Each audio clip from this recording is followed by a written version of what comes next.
me duele, quiero mirarte a los ojos. Continuamos en sincronía y bueno, ya está con nosotros nuestro economista de cabecera. Va a traer un tema que me parece muy interesante que no hemos abarcado en todos estos semanas de sincronía. Tiene que ver con la crisis ambiental y la depredación capitalista de la naturaleza. Creo que es un tema muy interesante. Así que César, pues adelante, muy buenas noches. Muy buenas noches, John. Pues aquí tratando de ver un tema sumamente sensible, sumamente complejo, una situación histórica en la cual nos encontramos pues al borde de un problema aún mayor para las condiciones humanas, para las condiciones de la vida humana. Creo que en primer momento quisiera hacer una periodización de la depredación capitalista que ha sufrido la naturaleza para hablar de un tema actual que nos corresponde desde nuestra perspectiva hablar, desde el tema económico. Y ya sin más preámbulos, me dedico a hablar que vivimos una crisis ambiental mundializada, pero esta no viene de ahora, esta no se puede explicar, digamos, con la vuelta de siglo. Si podríamos explicarla, retomaría pues aquella periodización que el maestro Luis Arizmendi realizó con respecto a la periodización del capitalista de la naturaleza. La primera fase la ubicó que va de 1735 a 1870, que es el tiempo histórico que corresponde a la primera revolución tecnológica.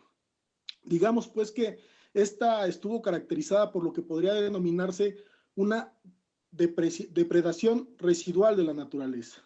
Esto significa que se construyó todo un campo de fuerzas técnicas en el que se plasmó y se objetivó un desenfrenado sentido productivista. Vaya pues, se logró aquello de producir por producir. De aquí en adelante producir va a ser transgredir a la naturaleza, relacionarse con ella haciéndole un forzamiento, basado pues en la inagotable succión de recursos y en su constante reducción a mero depósito de desechos. Y aunque, bueno, evidentemente en esta primera fase la estructura de la técnica despliega depredación antiecológica, su destrucción en este sentido nunca es deliberada, pero sí es efectiva. En cambio, con la segunda fase, que empieza al final de la primera revolución tecnológica y termina con la tercera revolución, es decir, que va de 1850 a 1971, podríamos denominar que esta es una depredación programada de la naturaleza. O sea, aquí ya empieza a haber una depredación programada. Hasta antes de esto era inédito, esta situación no se había dado nunca en la vida.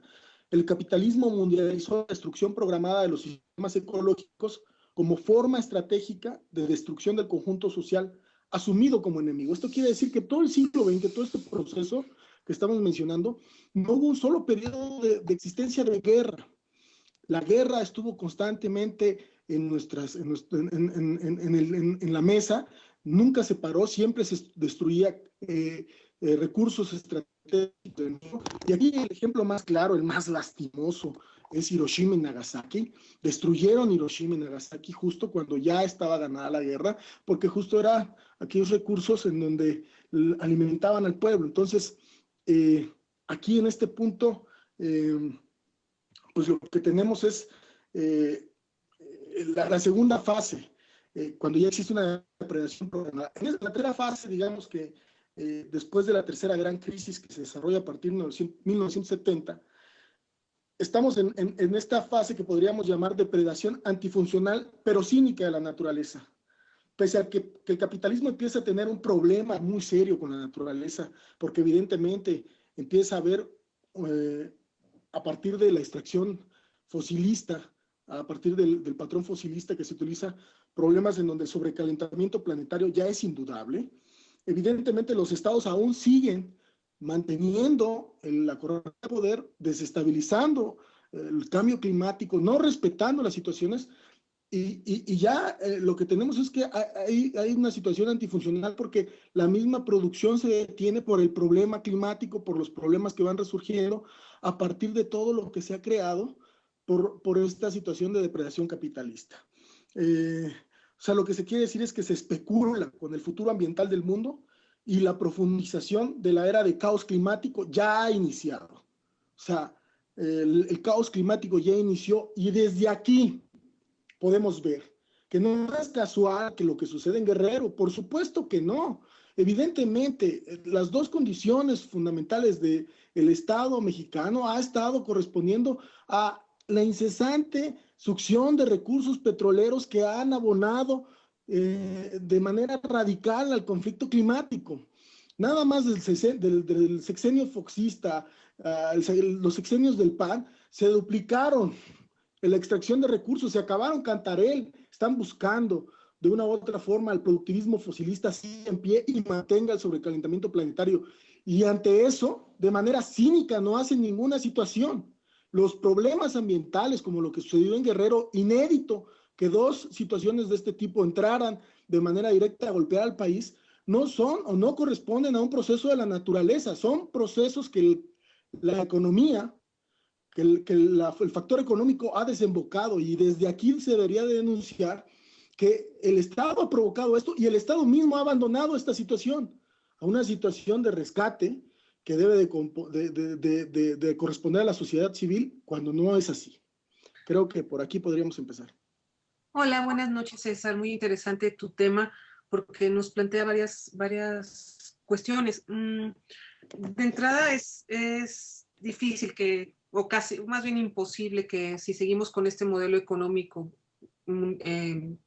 que domina en el mundo, que es el capitalismo, y en esta fase del neoliberalismo, que algo cambie, porque pues bueno, su objetivo principal es la ganancia de unos cuantos a costa de lo que sea, no importa la naturaleza, no importan los seres humanos que se lleven entre las patas, no importa nada, lo único que importa es que unos cuantos sigan acumulando y acumulando y comprando yates y comprando joyas y degustando los mejores vinos, y mientras los otros se viven vidas miserables, se destruye la naturaleza y bueno, solamente cambiando esto y pues no se ve a muy corto plazo que eso suceda.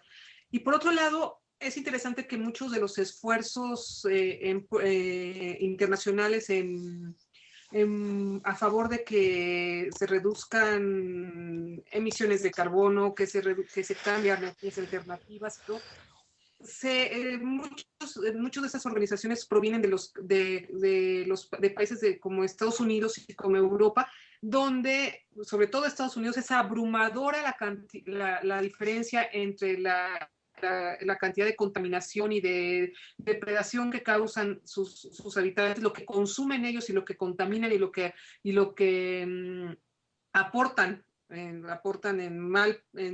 el punto de vista malo al cambio climático, a todos estos estragos, y que estos esfuerzos le exijan a los otros, a los países que no se han desarrollado como ellos, que van por ese camino, a los países emergentes como Brasil, como China, como otros, que le paren, que le bajen, que ellos son los que tienen que cambiarle, cuando los otros ya hicieron su camino y siguen haciéndolo y siguen consumiendo y siguen desarrollándose y siguen afectando el ambiente, acabándose los recursos, pero le piden a los otros que sean los que hagan los esfuerzos a pesar de la diferencia. Y aquí muchos de estos países, Brasil, la India, China, dicen, oye, tú ya lo hiciste, tú ya te desarrollaste, nosotros nos vamos y ahora sí quieres que le paremos. Yo sé que tienen que también pararle, porque si no, pues todos vamos a nos vamos a hundir como van las cosas. Pero sí, todas estas cuestiones que son difíciles de conciliar y que, como digo, si no se cambia este modelo, está muy difícil. Mira, Marta, creo que tocaste dos temas muy importantes, voy a retomarlos. Por una parte, mucho de lo que se nos ha comentado es que es el consumidor final el que tiene el problema. Es como el problema es aquel consumo desenfrenado que se instaló en la sociedad americana. Y más bien creo que sí hay un problema dentro del consumo, porque el consumo ha empezado a degradarse de múltiples formas, pero el problema radical no está en los consumidores, no está en aquellos hombres o mujeres que dejan la llave abierta durante un determinado tiempo. Hay un desgaste, por supuesto que lo hay, pero el problema mayor viene del sector industrial, no viene del sector consumo. Y aquí en el sector industrial, creo que vale la pena puntualizar lo que tú acabas de decir. Por eso es que la última fase se llama depredación antifuncional, pero cínica de la naturaleza. Es antifuncional porque evidentemente está generando un problema que se les va a desbordar, pero es cínica porque mantienen en pie el patrón fosilista tecnoenergético. Esto significa que aún con que ven el grave problema, nadie quiere ceder en la lucha de los capitales por la hegemonía mundial y todos abusan, hacen uso y abuso del petróleo para poder posicionarse en la economía mundial. Desde aquí podríamos entender entonces pues la necesidad de poner altos a la economía y evidentemente no hay que ser ingenuos. Creo que la economía capitalista puede salirse del patrón fosilista, del patrón tecnoenergético fosilista y transitar a economías verdes. Aquí el punto es cuánto se van a dilatar y cuánto va a tardar la sociedad en responder a un problema tan grave. Lo de Guerrero es un problema que tiene que ver con esta lógica y indudablemente tendríamos que poner los puntos. No es la naturaleza per se, es la naturaleza que está siendo impactada una y otra vez por una lógica productivista y habría que denunciarlo para hacer conciencia. César, buenas noches. Me toca salir de tu sección y mira, con respecto a lo del consumo, yo también tengo cifras de que si todo el mundo consumiera o el 80% del mundo consumiera como lo hacen los Estados Unidos, en aproximadamente 100 años se acabarían todos los recursos del planeta. Entonces yo creo que el factor consumo, ya después tendremos oportunidad de platicarnos, yo creo que también tiene su incidencia en esto que podríamos. De hecho, hay un término económico por ahí que acuñaron los neoclásicos, o por lo menos lo desarrollaron más, que es el de externalidad, ¿no?